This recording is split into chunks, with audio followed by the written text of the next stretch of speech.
ನನ್ನೆಲ್ಲ ಸ್ನೇಹಿತರಿಗೆ ಆತ್ಮೀಯವಾಗಿ ನನ್ನ ತರಗತಿಗೆ ಸ್ವಾಗತ. ತರಗತಿ ಶುರು ಮಾಡೋಕ್ಕಿಂತ ಮುಂಚಿತವಾಗಿ ಮಾಸ್ಟರ್ ಯೂಟ್ಯೂಬ್ ಚಾನಲ್ನ ಸಬ್ಸ್ಕ್ರೈಬ್ ಮಾಡಿ ಮತ್ತು ದಿನನಿತ್ಯದ ತರಗತಿಗಳಿಗಾಗಿ ಅಪ್ಡೇಟ್ ಆಗಿರಿ. ಇವತ್ತಿನ ತರಗತಿಯಲ್ಲಿ ನಾನು ಭೂಗೋಳಶಾಸ್ತ್ರ ವಿಭಾಗದ ಭೂಮಿ ನಮ್ಮ ಜೀವಂತ ಗ್ರಹ. ಹಾಗಾದರೆ ಇವತ್ತು ನಾವು ಭೂಮಿಯ ಬಗ್ಗೆ ತಿಳಿದುಕೊಳ್ಳೋಣ. ಹಾಗಾದರೆ ನಾವು ಎಲ್ಲಿ ಜೀವಿಸುತ್ತಿದ್ದೇವೆ ಎಂಬುದು ನಮಗೆ ತಿಳಿದಿದೆಯಾ ಅಂತ ಕೇಳಿದಾಗ, ನಾವು ಭೂಮಿಯ ಮೇಲೆ ಜೀವಿಸುತ್ತಿದ್ದೇವೆ. ಹಾಗಾದರೆ ಭೂಮಿಯು ಸೂರ್ಯನಿಂದ ಎಷ್ಟನೇ ಗ್ರಹ ಅಂತ ನೋಡೋದಾದರೆ, ಭೂಮಿಯು ಸೂರ್ಯನಿಂದ 3ನೇ ಗ್ರಹವಾಗಿದೆ. ಸೌರವ್ಯೂಹದಲ್ಲಿರುವ ಗ್ರಹಗಳಲ್ಲಿ ಭೂಮಿಯು ಮಾತ್ರ ಜೀವಿಯನ್ನು ಹೊಂದಿದೆ. ಭೂಮಿ ಎಲ್ಲ ಜೀವಿಗಳಿಗೂ ವಾಸಸ್ಥಾನವಾಗಿದೆ. ಇಲ್ಲಿ ಸಸ್ಯಗಳು, ಪ್ರಾಣಿಗಳು, ಮಾನವ ಜೀವಿಗಳು ಮತ್ತು ಇವೆಲ್ಲ ಜೀವಿಗಳು ಇರಕ್ಕೆ ಸೂರ್ಯನ ಮತ್ತು ಭೂಮಿಯ ನಡುವಿನ ಅನುಕೂಲಕರ ದೂರ, ಉಷ್ಣಾಂಶ, ಅನಿಲಗಳು, ವಾತಾವರಣ, ಜಲಚಕ್ರಗಳಾಗಿವೆ. ಹೀಗಾಗಿ ನಾವು ಭೂಮಿಯನ್ನು ಜೀವಂತ ಗ್ರಹ, ವಿಶಿಷ್ಟ ಗ್ರಹ, ಜಲಾವೃತ ಗ್ರಹ, ನೀಲಿ ಗ್ರಹ ಅಂತಂದು ಕರಿತಾ ಹೋಗ್ತೀವಿ. ಭೂಮಿಗೆ ಜೀವಂತ ಗ್ರಹ ಅಂತ ಕರಿತೀವಿ, ವಿಶಿಷ್ಟ ಗ್ರಹ ಅಂತ ಕರಿತೀವಿ, ಜಲಾವೃತ ಗ್ರಹ ಅಂತ ಮತ್ತು ನೀಲಿ ಗ್ರಹ ಅಂತ ಕರಿತೀವಿ. ಯಾಕಪ್ಪ ಅಂದರೆ ನಮ್ಮ ಸೌರವ್ಯೂಹದಲ್ಲಿ ಅನೇಕ ಗ್ರಹಗಳನ್ನು ನೋಡ್ತೀವಿ. ಆ ಗ್ರಹಗಳಲ್ಲಿ ಎಲ್ಲಿ ಜೀವಿಗಳು ಕಂಡು ಬರೋದಲ್ಲ. ಜೀವಿಗಳು ಕಂಡುಬರುವ ಏಕೈಕ ಗ್ರಹ ಅಂದರೆ ಅದು ಭೂಮಿ ಅಂತ ನಾವು ನೋಡ್ತಾ ಹೋಗ್ತೀವಿ. ಆ ಭೂಮಿಯಲ್ಲಿ ಜೀವಿಗಳು ಇರಬೇಕಾದ್ರೆ ಅಲ್ಲಿ ಯಾವುದಕ್ಕೆ ಕಾರಣಪ್ಪ ಅಂದರೆ ಸೂರ್ಯ ಮತ್ತು ಭೂಮಿಯ ನಡುವಿನ ದೂರ ಮತ್ತು ಉಷ್ಣಾಂಶ, ಅನಿಲಗಳು, ವಾತಾವರಣ, ಜಲಚಕ್ರಗಳಾಗಿವೆ. ಹೀಗಾಗಿ ನಾವು ಭೂಮಿಯನ್ನು ಜೀವಂತ ಗ್ರಹ ಮತ್ತು ವಿಶಿಷ್ಟ ಗ್ರಹ, ಜಲಾವೃತ ಗ್ರಹ ಮತ್ತು ನೀಲಿ ಗ್ರಹ ಅಂತಂದು ಕರಿತಾ ಹೋಗ್ತೀವಿ. ಹಾಗಾದರೆ ಸೂರ್ಯ ಭೂಮಿಯ 5ನೇ ದೊಡ್ಡ ಗ್ರಹ ಆಗಿದೆ. ಅಂದರೆ ಸೂರ್ಯನ ಒಂದು ಕುಟುಂಬದಲ್ಲಿ ಅಥವಾ ಸೌರವ್ಯೂಹದಲ್ಲಿ ಭೂಮಿ ಎಷ್ಟನೇ ದೊಡ್ಡ ಗ್ರಹವಾಗಿದೆ ಅಂದರೆ 5ನೇ ದೊಡ್ಡ ಗ್ರಹವಾಗಿದೆ. ಭೂಮಿಯ ವ್ಯಾಸವು ಚಂದ್ರನ ವ್ಯಾಸಕ್ಕಿಂತ ಸುಮಾರು 4 ಪಟ್ಟು ದೊಡ್ಡದಾಗಿದೆ. ಭೂಮಿ ಗಾತ್ರದಲ್ಲಿ ಎಷ್ಟು ದೊಡ್ಡದಾಗಿದೆ ಅಂದರೆ ಚಂದ್ರನಕ್ಕಿಂತ 4 ಪಟ್ಟು ದೊಡ್ಡದಾಗಿದೆ ಹಾಗೂ ಸೂರ್ಯನಕ್ಕಿಂತ 107 ಪಟ್ಟು ಚಿಕ್ಕದಾಗಿದೆ. ಅಂದರೆ ಇಲ್ಲಿ ಭೂಮಿಯು ಗಾತ್ರದಲ್ಲಿ ಎಷ್ಟು ದೊಡ್ಡದಾಗಿದೆ ಅಂತ ಹೇಳ್ತಾ ಹೋದಪ್ಪ ಅಂದರೆ, ಸೂರ್ಯನ ಒಂದು ಕುಟುಂಬದಲ್ಲಿ 5ನೇ ದೊಡ್ಡ ಗ್ರಹ ಮತ್ತು ಚಂದ್ರನಕ್ಕಿಂತ 4 ಪಟ್ಟು ದೊಡ್ಡದು ಮತ್ತು ಸೂರ್ಯನಕ್ಕಿಂತ 107 ಪಟ್ಟು ಚಿಕ್ಕದಾಗಿದೆ. ಹಾಗಾದರೆ ಭೂಮಿಯ ಒಟ್ಟು ಭೌಗೋಳಿಕ ಕ್ಷೇತ್ರವು 510 ದಶಲಕ್ಷ ಚದರ ಕಿಲೋಮೀಟರ್ಗಳಾಗಿದೆ ಮತ್ತು 361 ದಶಲಕ್ಷ ಚದರ ಕಿಲೋಮೀಟರ್ ಕ್ಷೇತ್ರವು ನೀರಿನಿಂದ ಆವರಿಸಲ್ಪಟ್ಟಿದೆ. 149 ದಶಲಕ್ಷ ಚದರ ಕಿಲೋಮೀಟರ್ ಭೂಭಾಗದಿಂದ ಕೂಡಿದೆ. ಅಂದರೆ 100% ಭೂಮಿ ಇದೆ. ಅಂದರೆ ಅದರೊಳಗೆ 70.78% ನೀರು ಇರೋದನ್ನು ಕಾಣ್ತಾ ಹೋಗ್ತೇವೆ. 29.2 ಭೂಮಿ ಇರೋದನ್ನು ಕಾಣ್ತಾ ಹೋಗ್ತೇವೆ. ಹಾಗಾಗಿ ಒಟ್ಟು ಭೌಗೋಳಿಕ ಕ್ಷೇತ್ರ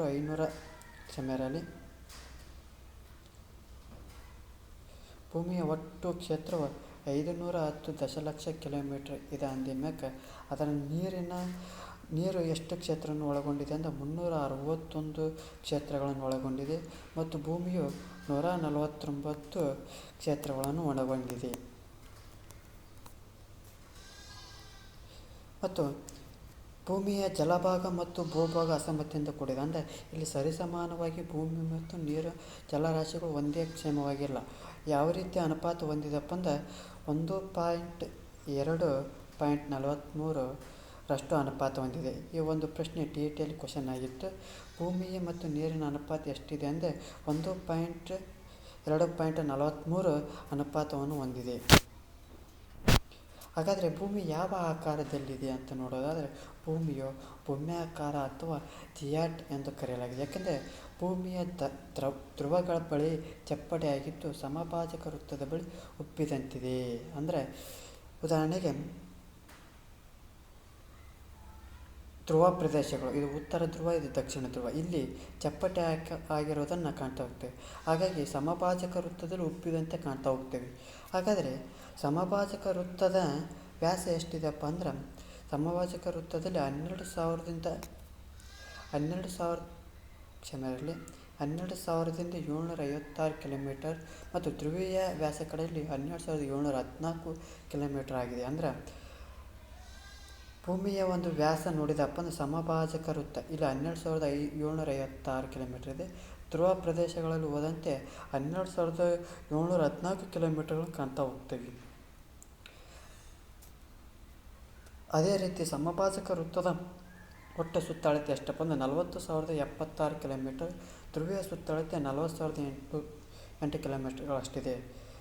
ವ್ಯಾಸದ 42 ಕಿಲೋಮೀಟರ್ಗಳಷ್ಟು ವ್ಯತ್ಯಾಸ ಇರುವುದು ಭೂಮಿಯ ಜಿಯಾಟ್ ಆಕಾರದಲ್ಲಿರುವುದನ್ನು ಸ್ಪಷ್ಟಪಡಿಸಿದೆ. ಹಾಗಾದರೆ ಭೂಮಿಯ ಜಿಯಾಟ್ ಅಥವಾ ಭೂಮ್ಯಾಕಾರ ಆಗಿದೆ ಅಂತ ಕಂಡುಹಿಡಿಯಬೇಕಾದಪ್ಪ ಅಂದರೆ ಸಮಭಾಜಕ ವೃತ್ತದಲ್ಲಿ 12,756 ಕಿಲೋಮೀಟರ್ ಮತ್ತು ಧ್ರುವೀಯ ವ್ಯಾಸ ಕಡೆ 12,714 ಕಿಲೋಮೀಟರ್ ವ್ಯಾಸವನ್ನು ನೋಡ್ತಾ ಹೋಗ್ತೀವಿ. ಅದರಂತೆ ಕೂಡ ನಾವು ಸಮಭಾಜಕ ವೃತ್ತದ ಸುತ್ತಳತೆ ನೋಡೋದ 40,076 ಕಿಲೋಮೀಟರ್, ಧ್ರುವೀಯ ಸುತ್ತಳತೆ ನೋಡಿದ್ರೆ 40,008 ಕಿಲೋಮೀಟರ್ ನೋಡ್ತಾ ಹೋಗ್ತೇವೆ. ಹಾಗಾಗಿ ಭೂಮಿಯನ್ನು ಜಿಯಾಟ್ ಆಕಾರದಲ್ಲಿರೋದನ್ನು ನಾವು ನೋಡ್ತಾ ಹೋಗ್ತೀವಿ. ಹಾಗಾದರೆ ಭೂಮಿಯ ಭೂಭಾಗಗಳನ್ನು ಖಂಡಗಳಂತೂ ಕರಿತಾ ಹೋಗ್ತವೆ. ಅಂದರೆ ಭೂಮಿಯ ಮೇಲಿನ ಭೂಭಾಗಗಳನ್ನು ಎಂತ ಕರಿತಾ ಹೋಗ್ತಾವಪ್ಪ ಅಂದ್ರೆ ಖಂಡಗಳು ಅಂತಂದು ಕರಿತಾ ಹೋಗ್ತೇವೆ.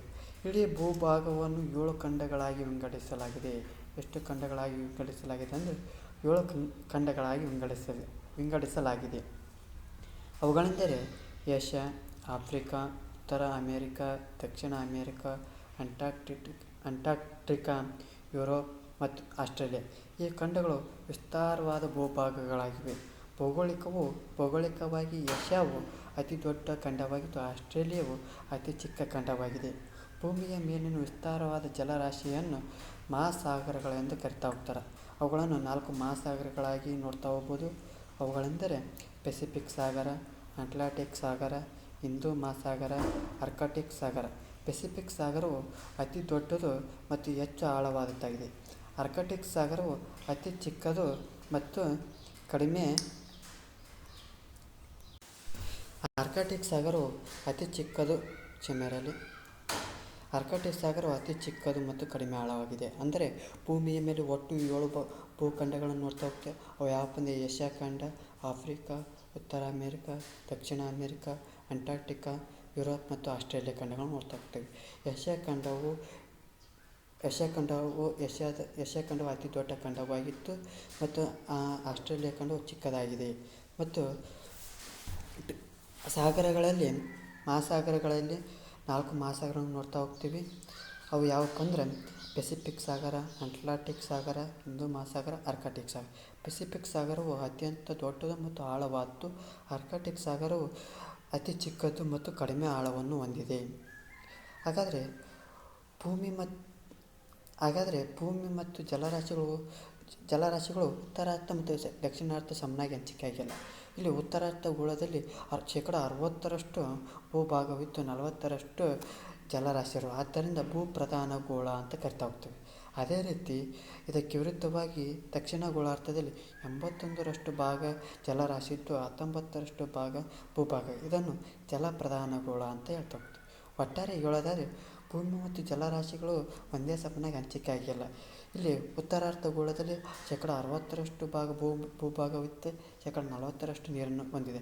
ಹಾಗಾಗಿ ಇದನ್ನು ಭೂಪ್ರಧಾನ ಗೋಳ ಅಂತ ಕರಿತಾ ಹೋಗ್ತೀವಿ.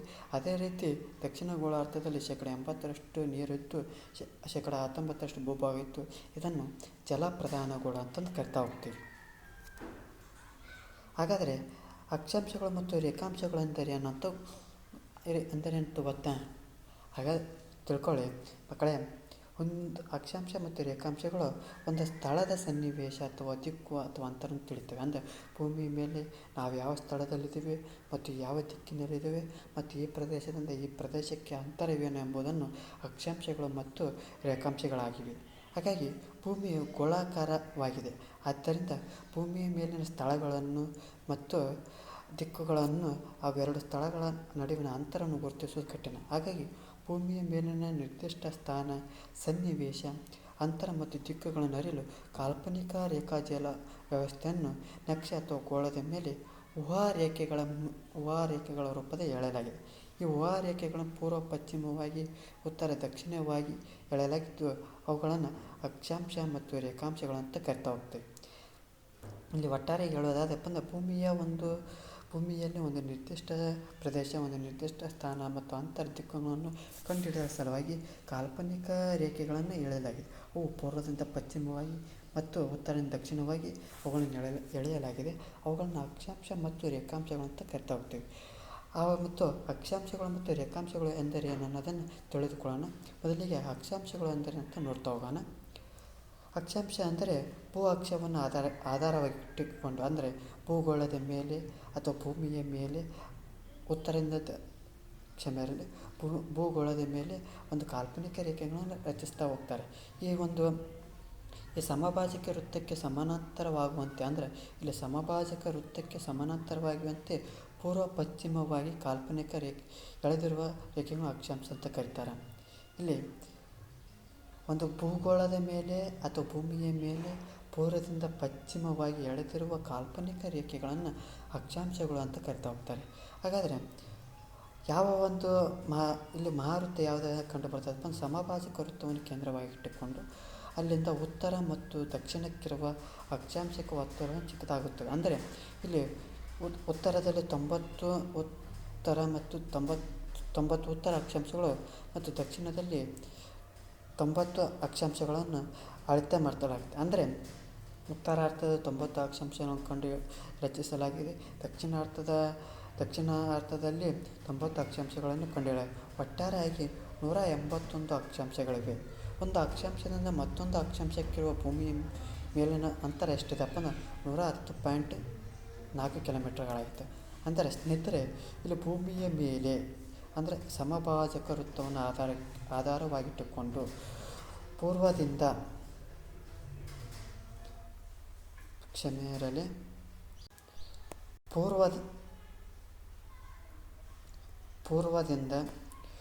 ಪಶ್ಚಿಮಕ್ಕೆ ಎಳೆದಿರುವ ಕಾಲ್ಪನಿಕ ರೇಖೆಗಳನ್ನು ಅಕ್ಷಾಂಶ ಅಂತ ಕರೀತಾರೆ.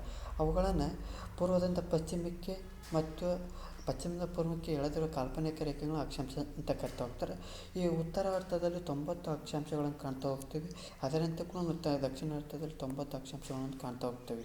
ಒಟ್ಟಾರೆಯಾಗಿ 181 ಅಕ್ಷಾಂಶಗಳನ್ನು ಕಾಣ್ತಾ ಹೋಗ್ತೀವಿ. ಒಂದು ಅಕ್ಷಾಂಶದಿಂದ ಇನ್ನೊಂದು ಅಕ್ಷಾಂಶಕ್ಕೆ ಎಷ್ಟು ಕಿಲೋಮೀಟರ್ ಅಂತರವಿರುತ್ತದೆ ಅಂದರೆ 110.4 ಕಿಲೋಮೀಟರ್ಗಳ ಅಂತರವಿರುತ್ತದೆ. ಹಾಗಾದರೆ ಪ್ರಮುಖ ಅಕ್ಷಾಂಶಗಳನ್ನು ನೋಡೋದಾದರೆ ಇಲ್ಲಿ ನಾನು ತಿಳಿಸಿದ ಹಾಗೆ ಭೂಮಿಯ ಮೇಲೆ ಕಾಲ್ಪನಿಕವಾಗಿ ಎಳೆದಿರುವಂಥ ರೇಖೆಗಳನ್ನು ಅಕ್ಷಾಂಶ ಮತ್ತು ರೇಖಾಂಶಗಳನ್ನು ಕರಿತೇವೆ. ಅದೇ ರೀತಿ ಅಕ್ಷಾಂಶ ಅಂದರೆ ಪೂರ್ವದಿಂದ ಪಶ್ಚಿಮಕ್ಕೆ ಎಳೆದಿರುವಂಥ ರೇಖೆಗಳನ್ನು ಅಕ್ಷಾಂಶ ಅಂತ ಕರಿತೇವೆ. ಇಲ್ಲಿ 0 ಡಿಗ್ರಿ ಅಂತ ಅಕ್ಷಾಂಶವನ್ನು ಅಂತ ಕರಿತೇವಪ್ಪ ಅಂದರೆ ಸಮಭಾಜಕ ವೃತ್ತ ಅಥವಾ ಮಹಾವೃತ್ತ ಅಂತ ಕರಿತೇವೆ. ಅದೇ ರೀತಿ 23.5 ಡಿಗ್ರಿ ಏನಂತ ಕರಿತಪ್ಪ ಉತ್ತರ ಅಕ್ಷಾಂಶ ಅಂದರೆ ಕರ್ಕಾಟಕ ಸಂಕ್ರಾಂತಿ ವೃತ್ತ ಅಂತ ಕರಿತೀವಿ. ಅದೇ ರೀತಿ ದಕ್ಷಿಣದಲ್ಲಿ 23 ಡಿಗ್ರಿ ದಕ್ಷಿಣ ಅಕ್ಷಾಂಶವನ್ನು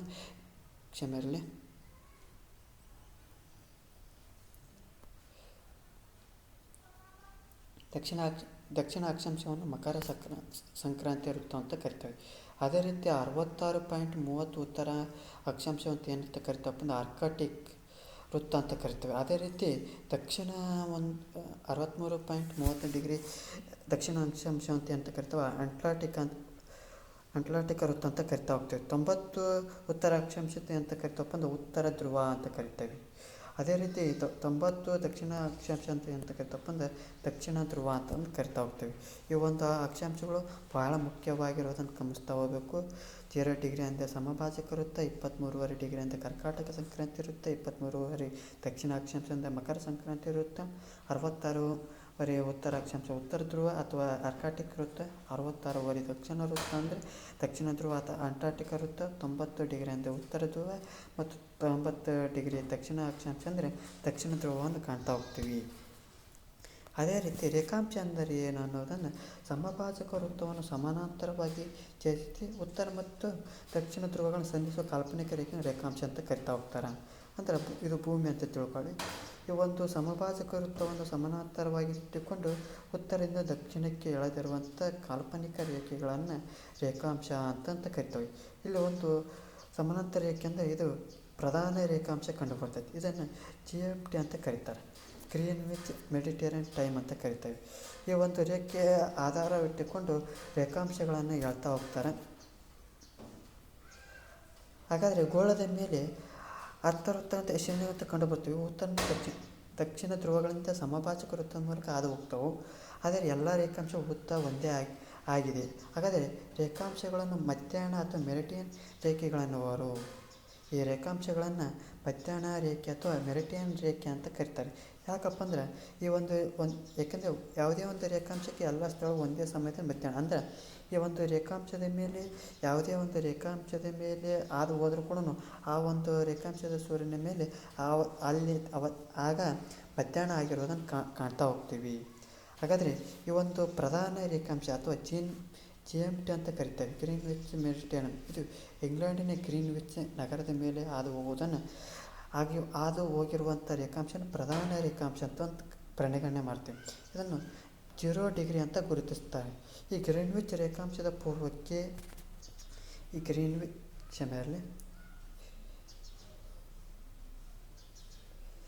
ಈ ಭೂಮಿಯನ್ನು ಇಲ್ಲಿ ಒಂದು ಗ್ರೀನ್ವಿಚ್ ಮೇಲೆ ಹಾದು ಹೋಗ್ತೀವಿ. ಇದನ್ನು 0 ಡಿಗ್ರಿ ಅಂತ ಕರಿತಾ ಹೋಗ್ತೇವೆ. ಈ ಪೂರ್ವಕ್ಕೆ 180 ರೇಖಾಂಶಗಳು ಮತ್ತು ಪಶ್ಚಿಮಕ್ಕೆ 180 ರೇಖಾಂಶಗಳು ಇರೋದನ್ನು ಕಾಣ್ತಾ ಹೋಗ್ತೀವಿ. ಒಟ್ಟು 360 ರೇಖಾಂಶಗಳು ಇರೋದನ್ನು ಕಾಣ್ತಾ ಹೋಗ್ತೀವಿ. ಹಾಗಾಗಿ ಈ ಪ್ರಧಾನ ರೇಖಾಂಶ ಒಂದು 180 ಪೂರ್ವ ರೇಖಾಂಶದವರೆಗಿನ ವಲಯವನ್ನು ಇದನ್ನು ಪೂರ್ವಾರ್ಧಗೋಳ ಅಂತ ಕರೀತಾರೆ.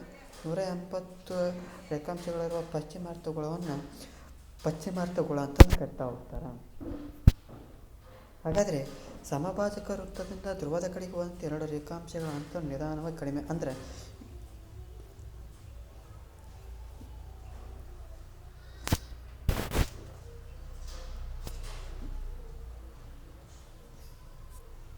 ಈ ಸಮಭಾಜಕ ವೃತ್ತದ ಧ್ರುವದ ಕಡೆಗೆ ಹೋಗ್ತಾ ಹೋದರೆ ಈ ರೇಖಾಂಶಗಳ ಒಂದು ಅಂತರ ಇದೆಯಲ್ಲ ಅದು ನಿಧಾನ ಕಡಿಮೆ ಆಗ್ತಾ ಹೋಗ್ತೈತಿ. ಯಾಕಂದರೆ ಅದೊಂದು ಚಪ್ಪಡಿ ಆಗಿರೋದ್ರಿಂದ ನಾವು ಅದರ ಮೇಲೆ ಗಮನವನ್ನು ಕೊಡ್ತಾ ಹೋಗ್ಬೋದು. ಆದರೆ ಒಂದು ರೇಖಾಂಶದಿಂದ ಇನ್ನೊಂದು ರೇಖಾಂಶಕ್ಕೆ ಸಾಮಾನ್ಯವಾಗಿ ಎಷ್ಟು ಕಿಲೋಮೀಟರ್ಗಳ ಅಂತರ ಇರ್ತದೆ? 111 ಕಿಲೋಮೀಟರ್ಗಳು ಅಂತರ ಇರೋದನ್ನು ನಾವು ನೋಡ್ತಾ ಹೋಗ್ತೀವಿ. ಇದು ಅಕ್ಷಾಂಶ ಮತ್ತು ರೇಖಾಂಶಗಳ ಬಗ್ಗೆ ತಿಳ್ಕೊಂಡ್ವಿ. ಅಂದ್ರೆ ಅಕ್ಷಾಂಶ ಮತ್ತು ರೇಖಾಂಶ ಅಂತಾರೆ ಏನು ಅನ್ನೋದ್ರ ಬಗ್ಗೆ ತಿಳ್ಕೊಳ್ತಾ ಹೋದ್ವಿ. ಈಗ ರೇಖಾಂಶ ಮತ್ತು ವೇಳೆ ಅಂತ ಅದ್ರ ಬಗ್ಗೆ ತಿಳ್ಕೊಳ್ತಾ ಹೋಗೋಣ. ಮತ್ತು ರೇಖಾಂಶ ಮತ್ತು ವೇಳೆ ಎಂಬುದು ಒಂದಕ್ಕೊಂದು ಸಂಬಂಧ ಹೊಂದಿದೆ, ಅಂದರೆ ನಿಕಟವಾದಂಥ ಸಂಬಂಧವನ್ನು ನೋಡ್ತಾ ಹೋಗ್ತೀವಿ. ಭೂಮಿಯ ತನ್ನ ಅಕ್ಷದ ಸುತ್ತ ತಿರುಗ್ತದೆ. ಭೂಮಿ ತನ್ನ ಅಕ್ಷದ ಸುತ್ತ ಭೂಮಿಯನ್ನು ತಿರುಗ್ತಾ ಇರ್ತೈತಿ. ಆ ಒಂದು ಅಕ್ಷದ ಒಂದು ಸುತ್ತನ್ನು ಪೂರ್ಣಗೊಳಿಸಲು ಭೂಮಿ ಎಷ್ಟು ಗಂಟೆಗಳ ಟೈಮ್ ತಗೊಂತೈತಪ್ಪ ಅಂದ್ರೆ 24 ಗಂಟೆಗಳ ಟೈಮ್ ತಗೊಂತೈತಿ.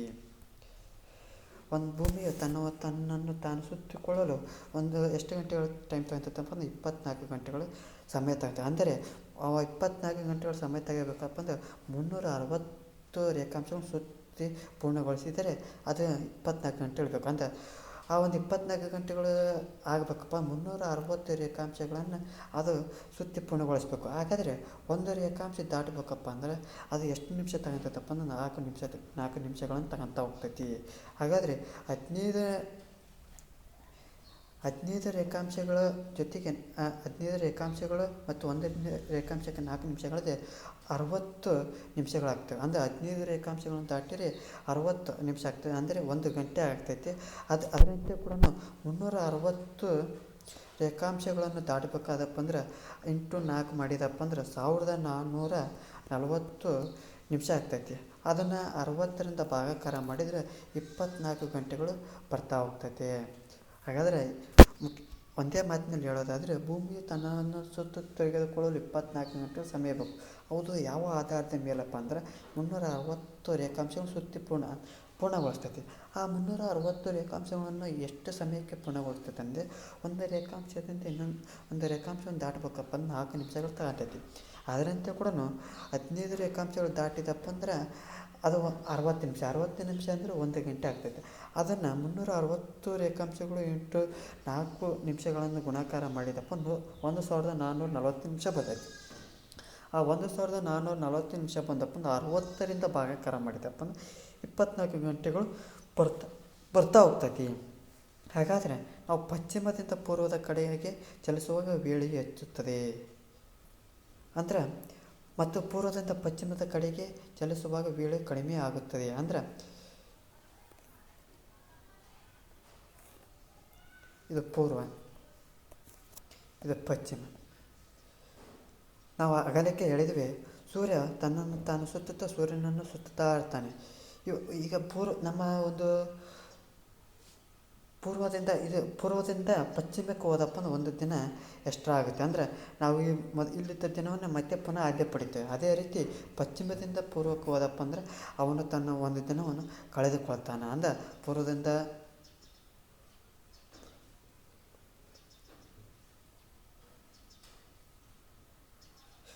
ಕರೆಕ್ಟ್, ಪೂರ್ವದಿಂದ ಪಶ್ಚಿಮಕ್ಕೆ ಹೋದಪ್ಪ ಅಂದ್ರೆ ಅವನು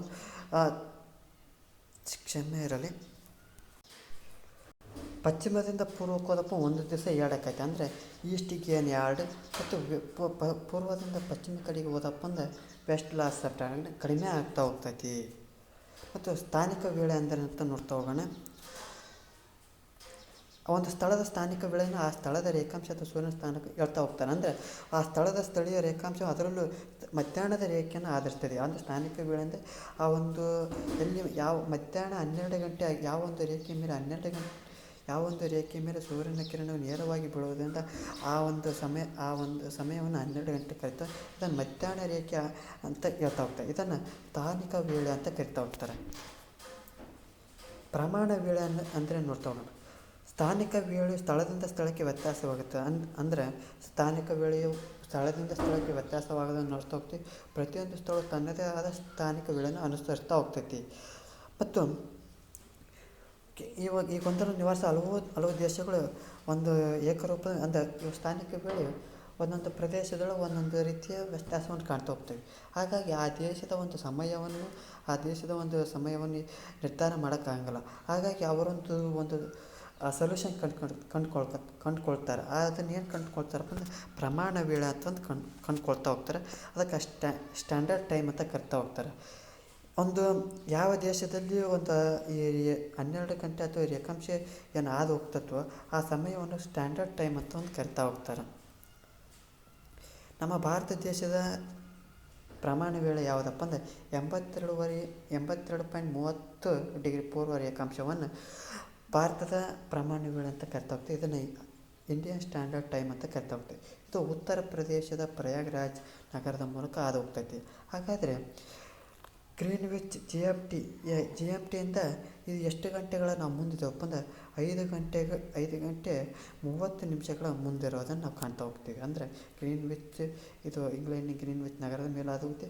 ಈ ನಗರದಿಂದ ಒಂದು ಭಾರತದ 82.5 ಡಿಗ್ರಿ ರೇಖಾಂಶವನ್ನು ನಾವು ನೋಡ್ತಾ ಹೋಗ್ತೀವಿ. ಹಾಗಾದರೆ ಈ ಒಂದು ಗ್ರೀನ್ವಿಚ್ ನಗರ GMTಯಿಂದ ನಾವು ಎಷ್ಟು ಗಂಟೆಗಳ ಮುಂದಿದ್ದೇವಪ್ಪ ಅಂದರೆ 5 ಗಂಟೆ 30 ಮುಂದಿರೋದನ್ನು ನಾವು ಕಾಣ್ತಾ ಹೋಗ್ತೀವಿ. ಹಾಗಾದರೆ ವೇಳಾ ವಲಯಗಳನ್ನು ನೋಡ್ತಾ ಹೋಗೋಣ. ಪ್ರಪಂಚದ ಕೆಲವು ರಾಷ್ಟ್ರ 45ಕ್ಕಿಂತ ಹೆಚ್ಚು ರೇಖಾಂಶಗಳು ಹಾದು ಹೋಗೋದರಿಂದ, ಅಂದರೆ ಕೆಲವು ದೇಶಗಳು ಗಾತ್ರದಲ್ಲಿ ದೊಡ್ಡದಾಗಿರೋದನ್ನು ನೋಡ್ತಾ ಹೋಗ್ತೇವೆ. ನಮ್ಮ ದೇಶದ ಸಣ್ಣ ದೇಶಗಳು ಒಂದೇ ರೇಖಾಂಶವನ್ನು ಹಾದು ಹೋಗ್ತವೆ. ಹಾಗಾಗಿ ಆ ರೇಖಾಂಶಗಳ ಆಧಾರದ ಮೇಲೆ ನಾವು ಪ್ರಮಾಣ ವೇಳೆಯನ್ನು ನಿಗದಿ ಮಾಡ್ತಾ ಹೋಗ್ತೇವೆ. ಆದರೆ ರಷ್ಯಾ ಅಂಥ ದೇಶಗಳಲ್ಲಿ ಮತ್ತು ಅಮೇರಿಕ ಅಂಥ ದೇಶಗಳಲ್ಲಿ ಗಾತ್ರದ ದೊಡ್ಡದಾಗಿರೋದ್ರಿಂದ ಆ ದೇಶದಲ್ಲಿರುವಂಥ ಒಂದೇ ಸಮಯವನ್ನು ನಿಗದಿ ಮಾಡಬೇಕಂದ್ರೆ ಅಲ್ಲಿ 3 ಮತ್ತು 4 ಗಂಟೆಗಳು ವ್ಯತ್ಯಾಸ ಹೋಗ್ತದೆ. ಆ ಒಂದು ವ್ಯತ್ಯಾಸವನ್ನು ಸಮಸ್ಯೆಯನ್ನು ಕಡಿಮೆ ಮಾಡ್ಕೊಂಡು ಆ ವೇಳೆಗಳನ್ನು 24 ವೇಳಾ ವಲಯಗಳನ್ನಾಗಿ ವಿಂಗಡಣೆ ಮಾಡ್ತಾ ಹೋಗ್ತಾರೆ. ಆ ವೇಳಾ ವಲಯಕ್ಕೆ 1 ಗಂಟೆ ಅಷ್ಟೇ ಮಾತ್ರ ವ್ಯತ್ಯಾಸವಾಗ್ತಾ ಹೋಗ್ತೈತಿ. ಹಾಗಾದರೆ ವಿಸ್ತಾರವಾದ ರಾಷ್ಟ್ರಗಳಲ್ಲಿ ಅನೇಕ ರೇಖಾಂಶಗಳು ಹಾದು ಹೋಗುವುದರಿಂದ ಅಲ್ಲಿ ಹೆಚ್ಚು ವೇಳಾ ವಲಯಗಳನ್ನು ನೋಡ್ತಾ ಹೋಗ್ತೇವೆ. ಅವು ಎಷ್ಟು ನೋಡ್ತಾ ಹೋಗೋಣ. ರಷ್ಯಾದಲ್ಲಿ 11 ವೇಳಾ ವಲಯಗಳನ್ನು ನೋಡ್ತಾ ಹೋಗ್ತೀವಿ. ಅಂದರೆ ಮೊದಲನೇದಾಗಿ ರಷ್ಯಾ ಅತಿ ದೊಡ್ಡ ದೇಶವನ್ನು ನೋಡ್ತಾ ಹೋಗ್ತೀವಿ. USA ಮತ್ತು ಕೆನಡಾ 5 ವೇಳಾ ವಲಯಗಳನ್ನು ನೋಡ್ತಾ ಹೋಗ್ತೀವಿ. ಆಸ್ಟ್ರೇಲಿಯಾ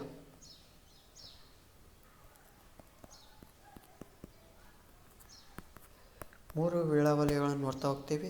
ರಷ್ಯಾದಲ್ಲಿ 11 ವೇಳಾ ವಲಯಗಳು, USA ಮತ್ತು ಕೆನಡಾದಲ್ಲಿ 5 ವೇಳಾ ವಲಯಗಳು, ಆಸ್ಟ್ರೇಲಿಯಾದಲ್ಲಿ 3 ವೇಳಾ ವಲಯಗಳನ್ನು ನೋಡ್ತಾ ಹೋಗ್ತೀವಿ.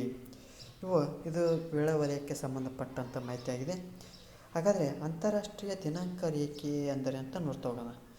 ಈಗ ಪ್ರಪಂಚದ ವೇಳೆ ಸಮಸ್ಯೆಯನ್ನು ಮೊದಲು ಪ್ರಮಾಣ ವೇಳೆಯಿಂದ ನಂತರ ವೇಳೆಯನ್ನು ಹೋಗ್ತವೆ. ಮೊದಲಿಗೆ ಪ್ರಮಾಣ ವೇಳೆ ಅಂತ ಕಂಡುಹಿಡಿದ್ವಿ, ಆಮೇಲೆ ನಂತರ ವೇಳಾವಳಿ ಅಂತ ಬಗೆಹರಿಸ್ಕೊಂಡ್ವಿ. ಆದರೆ ಪ್ರಪಂಚವನ್ನು ಸುತ್ತುವಂಥ ಪ್ರಯಾಣಿಕರಿಗೆ ಸರಿಯಾದ ದಿನಾಂಕ, ಸರಿಯಾದ ದಿನ ಸರಿಪಡಿಸೋ ಸಮಸ್ಯೆ ಆಗ್ತಾ ಇತ್ತು. ಆದ್ದರಿಂದ ಗ್ರೀನ್ವಿಚ್ ರೇಖಾಂಶ ಅಂತ ಕರಿತಾ ಹೋಗ್ತಲ್ಲ, ಅದು 180 ರೇಖಾಂಶ ಮೇಲೆ 180 ರೇಖಾಂಶದ ಮೇಲೆ ಪ್ರಪಂಚ ಪರ್ಯಟನೆ ಮಾಡುವವರದಲ್ಲ ತಮ್ಮ ದಿನಾಂಕವನ್ನು ಇದನ್ನು ಸರಿಪಡಿಸ್ಕೊಂತ ಹೋಗ್ಬೇಕು.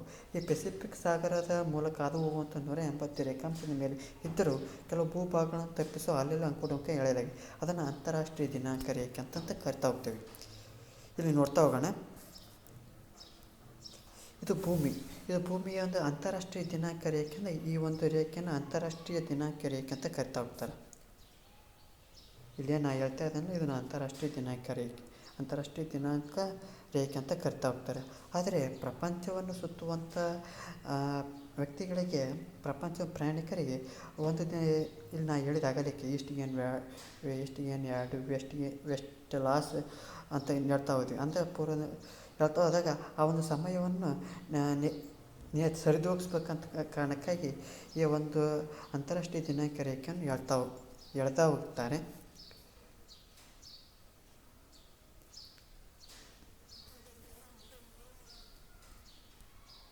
ಈಗ ಹಡಗು, ವಿಮಾನದಲ್ಲಿ ಪ್ರಯಾಣಿಸುವಂಥ ವ್ಯಕ್ತಿಗಳು ಇರ್ತಾರಲ್ಲ, ಅವರು ಈ ರೇಖೆಯನ್ನು ದಾಟಿದಾಗ, ಈ ರೇಖೆಯನ್ನು ಅಂತಾರಾಷ್ಟ್ರೀಯ ದಿನಾಂಕ ರೇಖೆಯನ್ನು ದಾಟಿದಾಗ ದಿನಾಂಕ ಮತ್ತು ದಿನಗಳನ್ನು ಬದಲಾವಣೆ ಮಾಡ್ಕೋಬೇಕು. ಯಾಕಂದರೆ ಯಾವುದೇ ಹಡಗು ಅಥವಾ ಯಾವುದೇ ಒಂದು ವಿಮಾನ ಪಶ್ಚಿಮದಿಂದ ಪೂರ್ವಕ್ಕೆ ಹೋದಪ್ಪ ಅಂದ್ರೆ, ಏಷ್ಯಾದಿಂದ ಅಮೇರಿಕಕ್ಕೆ ಹೋದಪ್ಪ ಒಂದೇ ದಿನ 2 ಬಾರಿ ಪಡೆಯುತ್ತಾರೆ. ಅದೇ ರೀತಿ ಈ ರೇಖೆಯನ್ನು ಪೂರ್ವದಿಂದ ಪಶ್ಚಿಮದ ಕಡೆಗೆ ಹಾದು ಹೋಗುವಾಗ ಉತ್ತರ ಅಮೇರಿಕದಿಂದ ಏಷ್ಯಾಕ್ಕೆ ಹೋದರೆ ಒಂದು ದಿನ ಕಳೆದುಕೊಳ್ಳುತ್ತಾರೆ ಅಂದಪ್ಪ ಅಂದ್ರೆ, ಇಲ್ಲಿ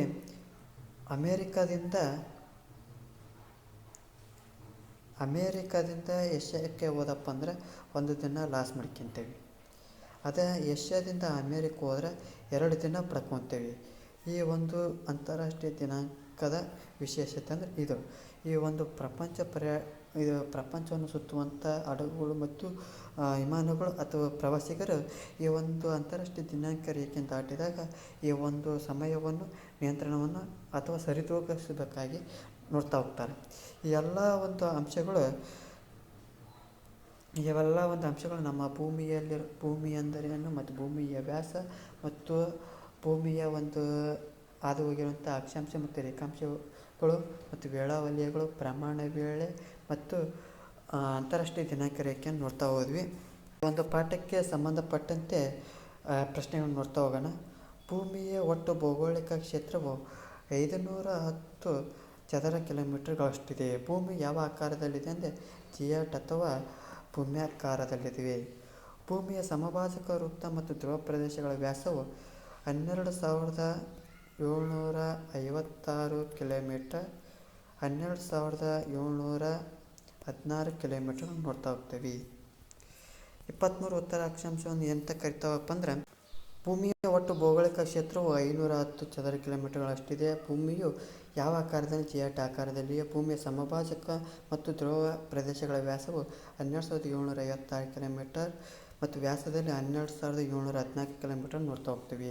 23.30 ಉತ್ತರ ಅಕ್ಷಾಂಶವನ್ನು ಕರ್ಕಾಟಕ ಸಂಕ್ರಾಂತಿ ವೃತ್ತ. ಭಾರತ ಪ್ರಮಾಣ ವೇಳೆಯು 82ನೇ ಪೂರ್ವ ರೇಖಾಂಶ.